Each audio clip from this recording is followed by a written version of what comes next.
ایک بات اور عرض کر کے جو میں نے اپنے بزرگوں سے سنی ہے کہ ایک ہوتا ہے زبان کا ذکر، اس کی تو کوشش کرتے ہی رہنا چاہیے کہ آدمی چلتے پھرتے ہو، کچھ معمول بنا کر روزانہ صبح کو فجر کی نماز پڑھنے کے بعد چند باتیں عرض کرتا ہوں کہ تھوڑا سا سب سے پہلے قرآن کریم کی تلاوت، اس کے بغیر کوئی دن خالی نہیں ہونا چاہیے۔ سب سے پہلے قرآن کریم کی تلاوت، ایک پارہ ہو، آدھا پارہ ہو، میں کہتا ہوں پاؤ پارہ ہی ہو، لیکن کچھ نہ کچھ تلاوت ہو، اس کے بغیر آدمی باہر نہ نکلے، کوئی کام نہ کرے جب تک تلاوت نہ کر لے۔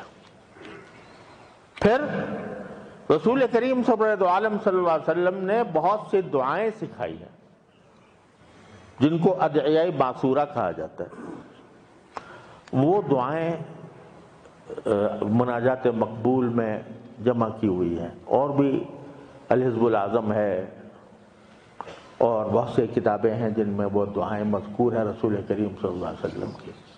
ایک ایک دعا ایسی ہے کہ اگر ایک مرتبہ کی دعا قبول ہو جائے تو انسان کا بیڑا پار ہو جائے،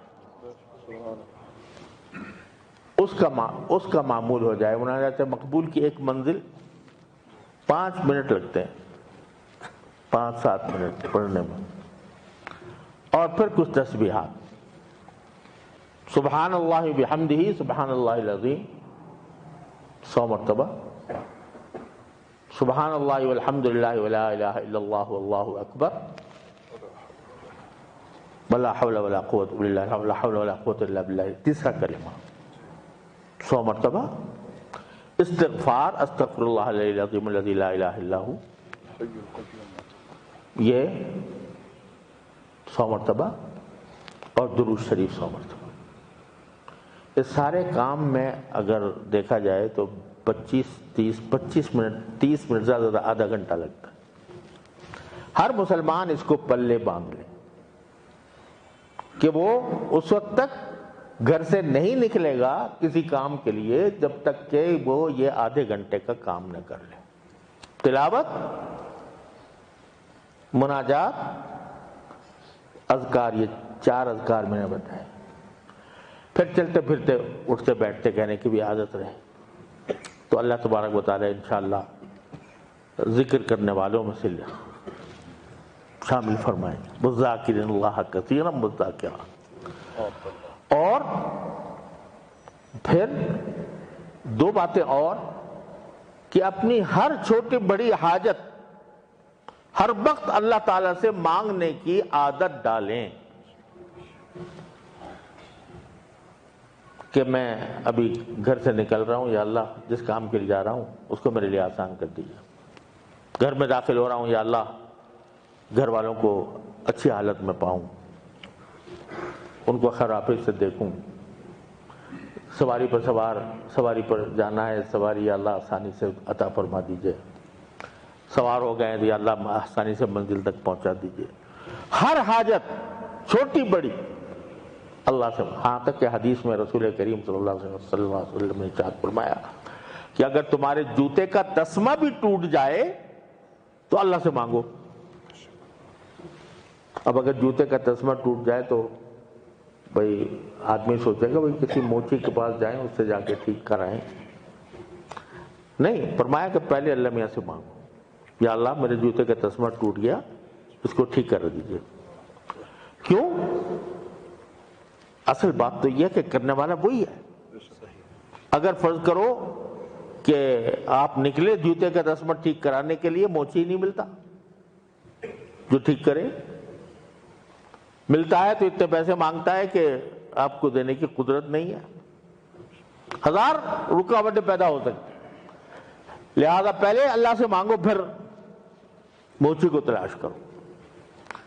بیمار ہو گیا ہو تو پہلے اللہ سے مانگو، پھر ڈاکٹر کے پاس جاؤ۔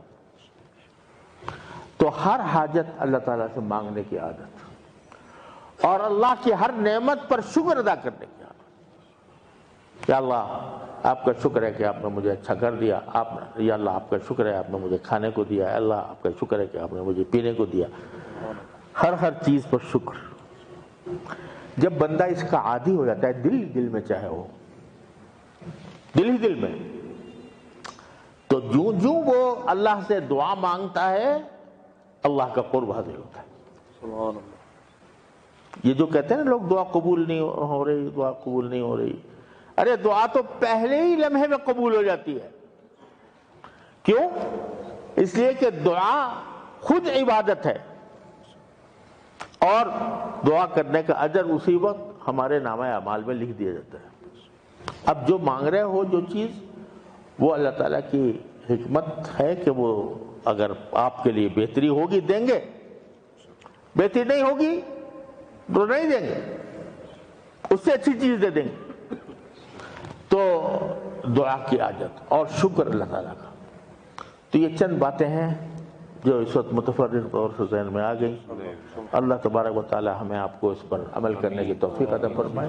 خلاصہ پھر عرض کر دیتا ہوں، ایک تو یہ کہ دوسرے مسلمان کو راحت پہنچاؤ، تکلیف نہ پہنچاؤ۔ سبحان اللہ، جزاکم اللہ۔ لا تغضب، کسی کو بھی تکلیف نہ پہنچے، تمہاری زبان سے، تمہارے ہاتھ سے، تمہارے عمل سے تکلیف نہ پہنچے، اور غصہ نہ کرو، اور اللہ تبارک و تعالیٰ کا ذکر کثرت سے، اور اس کا دن کا آغاز اللہ کے ذکر سے ہونا چاہیے، جس میں تلاوت قرآن سب سے مقدم۔ ایک ایک حرف پر اللہ تعالیٰ 10 نیکیاں لکھتے ہیں۔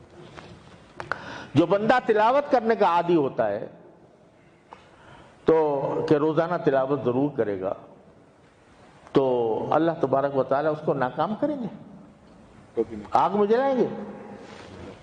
جو اللہ کے کلام کو پڑھنے کا عادی ہے اس کو اللہ تعالیٰ آگ میں جلائیں گے، اس کو ناکام کریں گے۔ تلاوت، دعائیں، ذکر اور استغفار اور درود شریف، اور اللہ تعالیٰ کی ہر حاجت اللہ سے مانگنا، ہر نعمت پر اللہ کا شکر ادا کرنا۔ یا اللہ اپنے رحمت سے ہم سب کو اس کی توفیق عطا فرما اور اپنا قرب خاص عطا فرما۔ بآخر دعوانا الحمدللہ۔